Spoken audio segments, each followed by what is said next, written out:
নানা সাংগঠনিক সংকট, অভ্যন্তরীণ দ্বন্দ্ব আর সাম্প্রতিক ছাত্র সংসদ নির্বাচনে প্রত্যাশিত ফল না পাওয়ায় আলোচনার কেন্দ্রে এখন বাংলাদেশ জাতীয়তাবাদী ছাত্রদল। এরই মধ্যে শেষ হয়েছে বর্তমান কেন্দ্রীয় কমিটির মেয়াদ। ফলে নতুন নেতৃত্বে কারা আসছেন তা নিয়ে তৃণমূল থেকে কেন্দ্র পর্যন্ত চলছে জোর আলোচনা।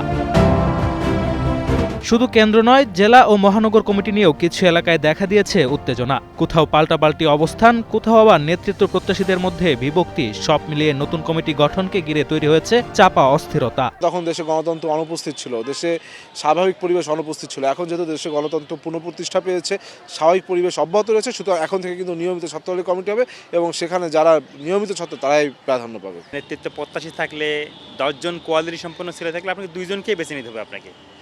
তো এটা আমরা মনে করি এটা স্বাভাবিক প্রক্রিয়া। নতুন কমিটি হওয়ার পরে একটু সবাই মন খারাপ করবে, এটাই স্বাভাবিক প্রক্রিয়া।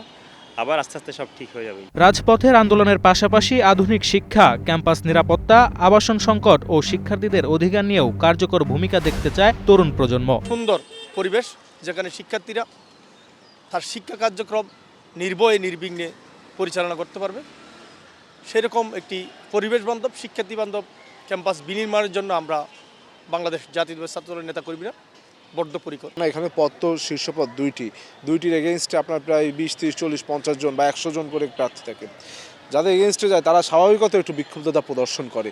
এটা কিন্তু আমাদের যেহেতু তারুণ্যদীপ্ত একটি ছাত্র সংগঠন, এখানে একটি খুব স্বাভাবিক প্রক্রিয়া।